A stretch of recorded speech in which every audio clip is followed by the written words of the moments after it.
Okay, hopefully you can all see the screen today. And as I say, thanks very much for joining. Today we're going to discuss and walk through live examples of how to maximize customer retention utilizing IRP Commerce Cloud. Speakers obviously have got myself and Richard, who lead the customer success team at IRP. Our role is to guide the use of IRP products and help you maximize your sales and profits.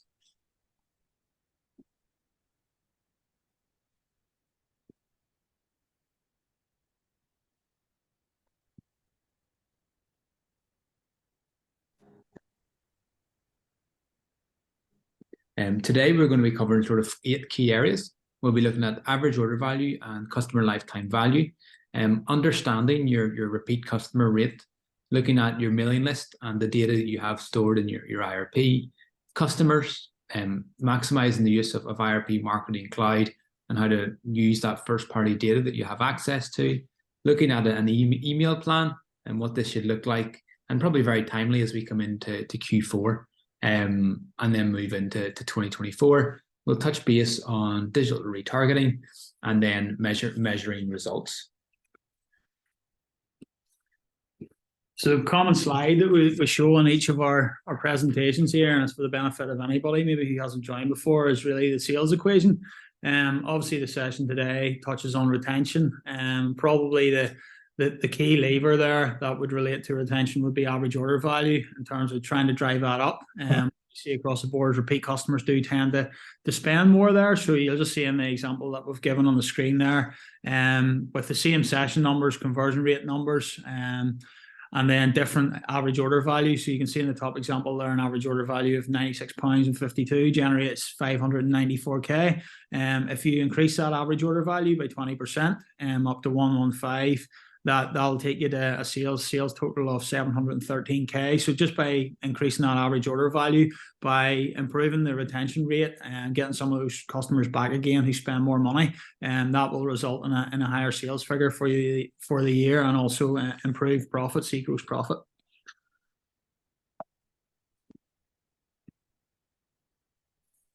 So just in terms of the maths behind e-commerce as well, I'm talking about profitability in particular. I think firstly, it's good to state that really retention and driving repeat custom can really help actually drive your e-commerce gross profit there.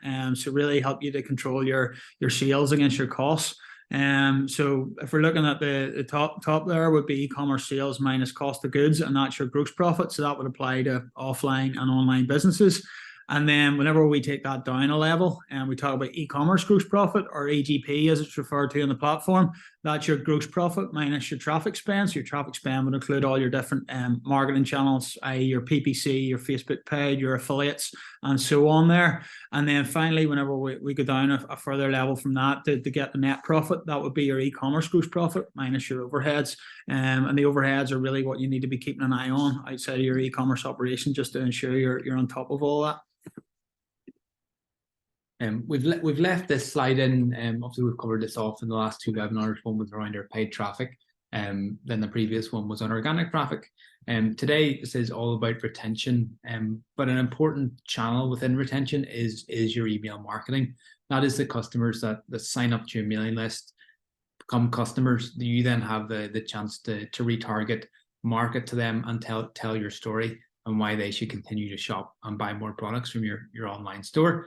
As an average, email marketing makes up 9% of merchants' revenue. However, there is a scale where some merchants might only get 2 or 3% of monthly revenue from email, right up to 30 to 40% plus. So we see a wide range of merchants doing it well, merchants investing in it versus other merchants who are under using that channel. But it's not to be forgotten. Email marketing is a very, very important channel, and that should have time invested in it. This slide is around average order value and customer lifetime value. So customer lifetime value is one of the key metrics to determine the health of an e-commerce business. It's an important metric to focus on, as if you increase your customer lifetime value, it will help you reduce your overall CPA percentage, and over time that will help increase your gross profit margin. Usually the most expensive thing in e-commerce is acquiring a customer. So if you've got them to purchase once, it really is, well, how do I get them to purchase twice? How do I get them to purchase 3 times? And the majority of businesses in the e-commerce space, and certainly on IRP, you all have products that people will buy more than once. It's not a one hit wonder. And what we have on the screen here is an example of what you see in Trader. So you've got your average order value front and center, and then you've your customer lifetime value, and then the default will be your average order value in the last 30 days, and the average customer lifetime value is over 12 months. But using the filter on screen and what you have in your Trader, you can look at, well, last week, last month, last 3 months, last 6 months, or even a custom date range. So it is something that it's returning customers and getting more revenue out of that cohort of customers is just as important as you're acquiring your customers through PPC or organic traffic. This is just a snapshot from some merchant IRPs, obviously anonymized, but it gives you a view of some merchants have a great customer lifetime value. Some actually have a negative customer lifetime value where their average order value has been higher in the last 30 days.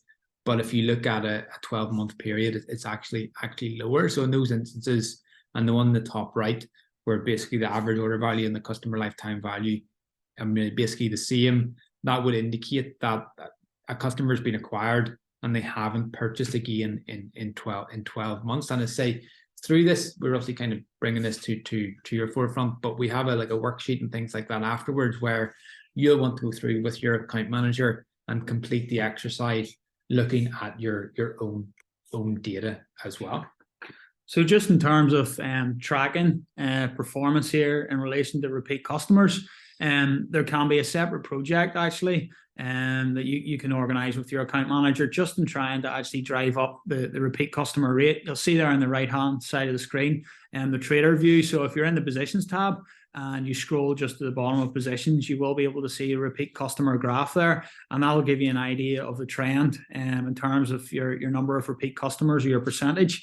You should always try and increase that because they do drive more profitable business in terms of it is cheaper to acquire and maintain a customer than it is to go out there and try and get a new customer on board. You can see within the trader interface as well your total number of customers and repeat customers. So always good to track that, understand where you are now probably, and then aim for improving or increasing the repeat customer percentage as you go along. One thing that we would see across the majority of IRPs is that our businesses basically they're very good at acquiring new customers, but whenever it comes to growing the repeat customer rate as a whole, there our businesses do tend to struggle a bit.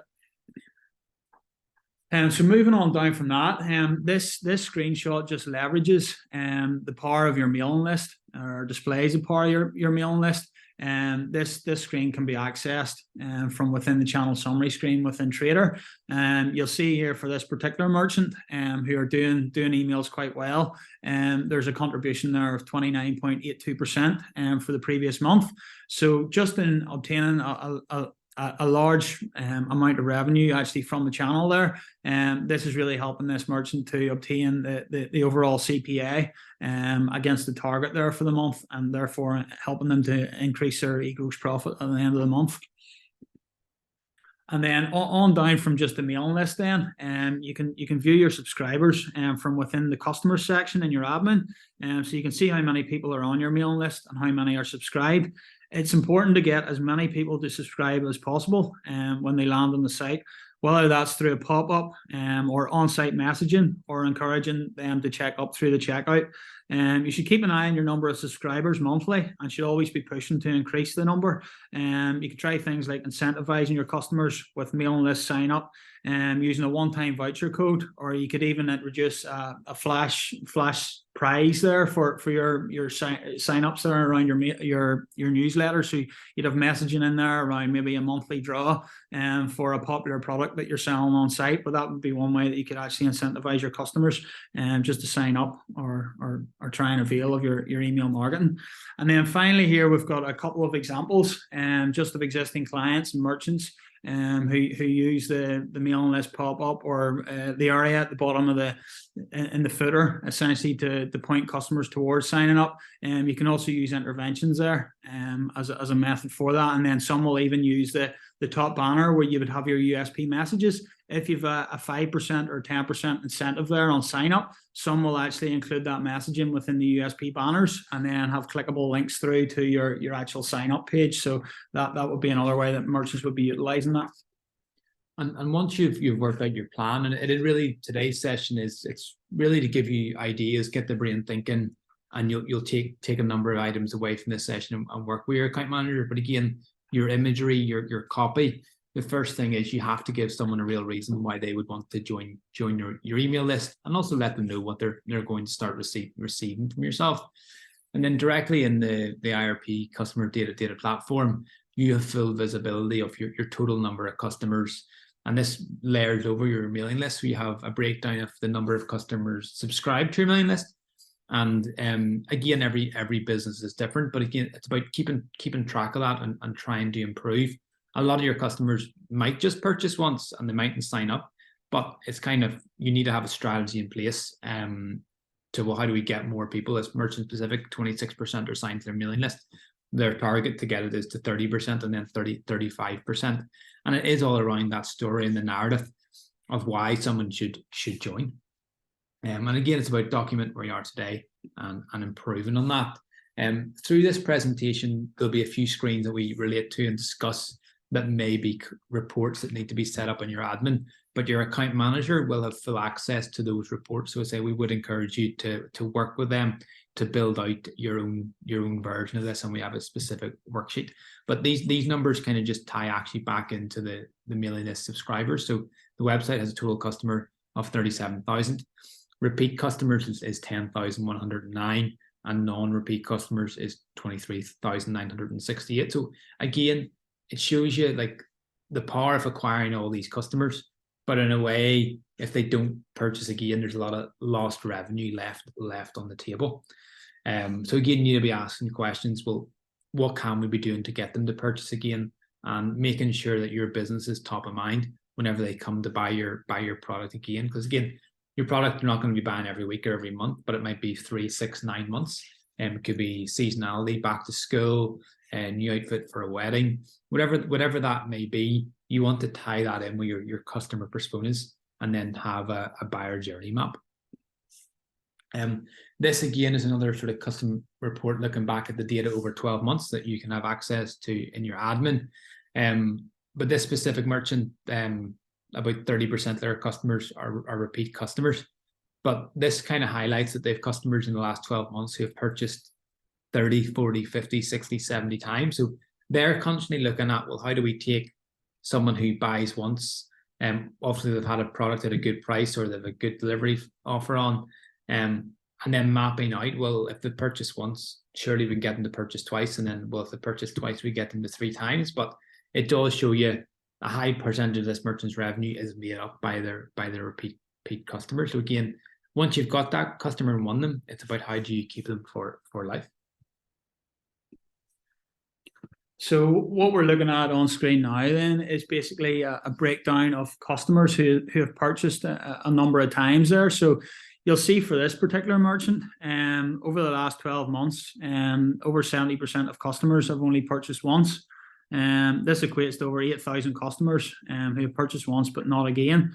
And there are a lot of competitors out there fighting over the same market share, and the aim is to get the 70% down to 60% over the next 3 months. So get a plan in place with your account manager in terms of how you're trying to address this, incentivizing new signups, just incentivizing those customers you already have, maybe looking at flows and looking at shelf life and products, and trying to maybe just retarget those customers who are already in place. If we take it then for this same customer and moving this on to 24 months, we're seeing a very, very similar trend there, in that 71% of these customers have only purchased once. So 70% the previous slide, 71 over a different time period. So really nothing has changed here. And this is a really useful graph here that'll show you just the impact of trying to move those one-time purchases onto 2, 3, 4, and what have you. I think in the previous slide David displayed customers who purchased actually 70 times in the space of a year. Ideally, you want to be getting the repeat customer and repeat purchases up there as much as possible, and just for the profitability of the business. And just to bring some sort of value and revenue context to this, like obviously everyone's focused on acquiring new customers. A lot of people go to Google when they're searching for a product. But if you take this instance where there's 14,000 customers who have purchased once in the last 24 months, if you were to multiply it out by a fairly standard average order value in the fashion space would be £100, there's potentially 1.4 million of revenue sitting there if they could get them to purchase once more. So there's a lot of potential in this, and it's not as simple as, well, let's get some more PPC advertising set up. It is something that requires thought and a plan and a strategy and testing as well. So it's certainly really just the revenue side brings a bit of context that it's worth that time investment and is very important for all e-commerce businesses. On screen now, we've kind of a customer journey visualization in terms of the steps a customer will go through. So if you've acquired them through Google, whether social media, Facebook, Instagram, TikTok, once someone visits your site, there's multiple things that they can do. They can visit your site, they can leave, they may subscribe to your mailing list, they may leave, they may view a product, they potentially add it to their basket, and then they would fall into like a cart abandonment flow. If they start to checkout, they will still join the checkout abandonment. If they purchase from your site, you then have the ability of, you'll have order confirmation emails, order dispatch. So you want to make sure the content in those order confirmation, order dispatch is as good as it can be. Are you able to upsell something? Are you able to get them to sign up to your mailing list if they haven't already? Then they'll have the product delivered to them. You have the opportunity for in-marketing materials in your parcels. Once they've had the product, you can then send them through IRP product reviews. You can send them a review email. And again, it's important to measure that feedback. Are the products good? Is your service good? You may use other systems like FIFO and Trustpilot for service reviews. And over time, then you want that person to become a fan or a promoter. And then you can utilize them potentially for customer research. So we did a use case earlier in the year with a specific merchant they had 14,000 customers who had purchased once. They surveyed those customers to try and understand, well, what would make them purchase again, what would they know about the brand, and actually taking that information from the customers and putting that back into the buyer's journey has made a big difference there and helping increase that repeat customer rate. And the next slide is just an inset slide. It's really about IRP Marketing Cloud. It's really just to remind everyone of the power of Marketing Cloud that you have built into IRP Commerce Cloud with the email campaigns, the flows. Obviously, you have access to your 40+ Google shopping feeds, but really it's the first party email system that layers with your customer data that makes it so powerful. You have the ability for the segmentation and the flows to ensure that your messaging is on point and the emails your customers are receiving are very, very relevant. And we will touch base on it slightly later in the presentation, but just to make you aware, there is a new set of responsive email templates that are available to IRP merchants. So please reach out to Richard or myself, and we can help you get them templates set up. You want your emails to be readable on mobile. You want them to be very visual on desktop, and tying that back in to get the person back on the site.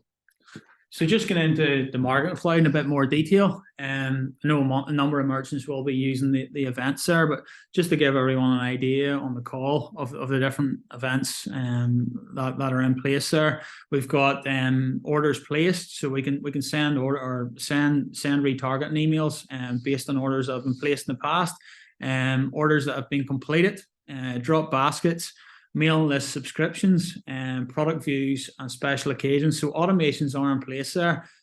Based on any of these events happening in the past, we can send triggered emails. So the idea behind it is probably around as much automation as possible and driving down the time spent and therefore the profitability around your email campaigns and just making those as automated as you can.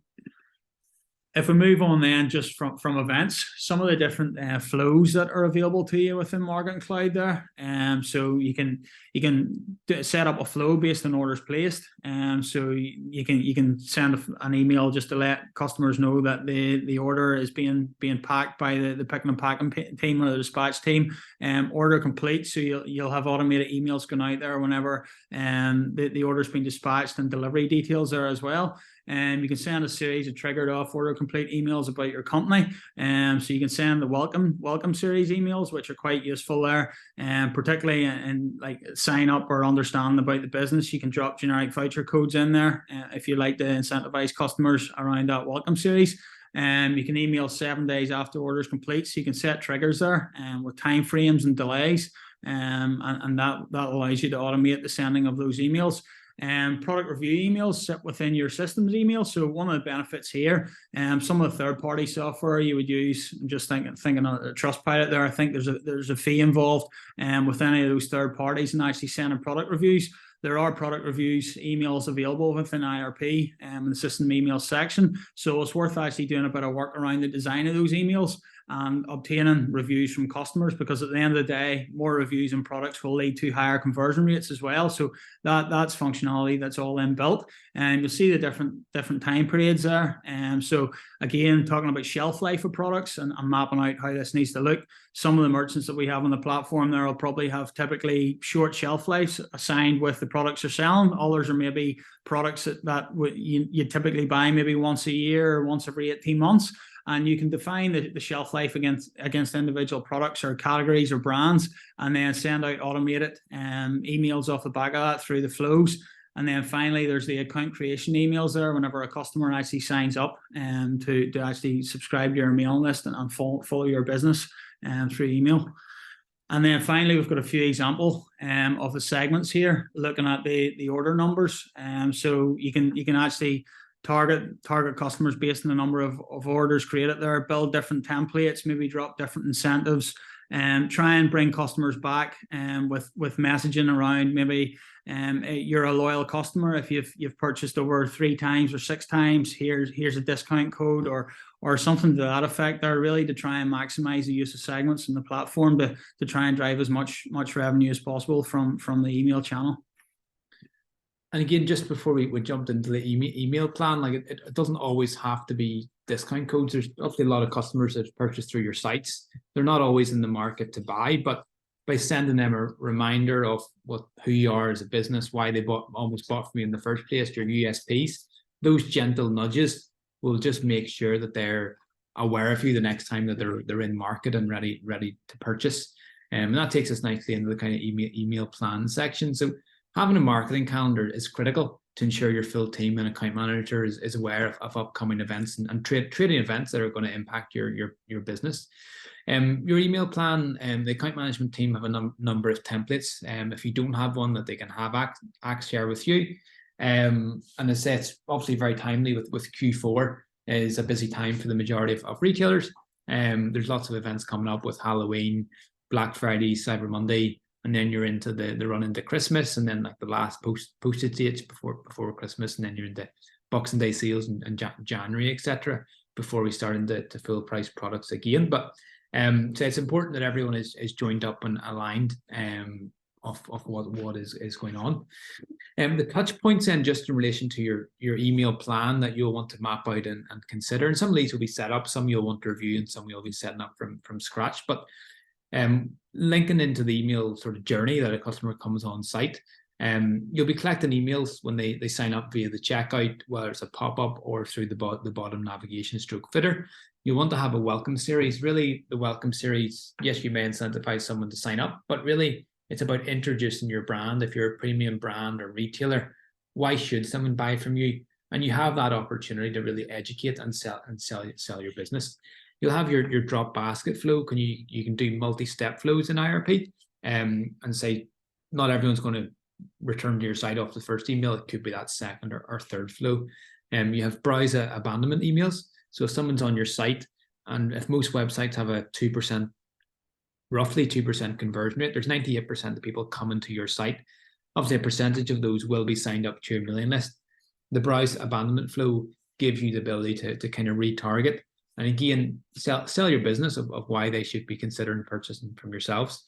And then you have a post-purchase flow. So once the order has been dispatched, again, remind them of how good a service you provide, whether it's your reviews, your product reviews, customer service team, or again, your USPs of your business to make sure that you're top of their mind.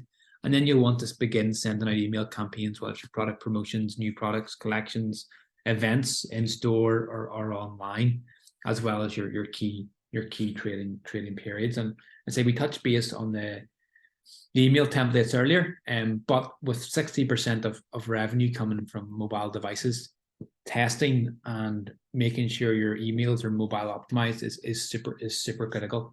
And about 70% of emails today are opened on mobile devices. The next couple of screens are just a few examples of the new templates that we have available, and they obviously will be branded to your business. But just some examples that would be mobile friendly, responsive. And again, you don't want to be sending too much in your email, but you just want to be saying enough that you're encouraging someone to click through. So again, with your logo, good imagery, and an enticing offer or content. And it is that the copywriting is super critical. That a person's email inbox is super competitive. They could have 10, 20, 30, even up to 100 emails a day. And it just focusing on, well, what is your subject line? What is it, the title of the email? And what content are we including? But as we've seen, email is a struggle. It takes time, it takes persistence, and it takes commitment. But over time, if invested, it can have huge returns. And building that relationship with your customers. And there's just a few more templates of some of the ones that are now available as a refresh for merchants. So you can take the blocks from one to the other and design it up to what you need for your business. And just outside of IRP then, obviously with the various different third-party channels there that are used to advertise. And so we discussed earlier in the session about customers, mailing lists, and subscribe customers. So there may be instances that you want to layer your email marketing with retargeting across different digital channels there. So you can speak to your service providers just about how you would obtain data here around your customers within IRP, and actually you can use that data within the third parties there to try and drive the revenue on these channels through retargeting as much as possible. And then finally, what we would say there, it is critical to measure results. So as we've touched on a few times within the session, a higher retention rate will reduce the overall CPA, and that'll make your business more profitable by increasing your gross profit margin. So more repeat customers typically results on a higher average order value, having to spend less in the third-party channels there and obtaining more gross profit.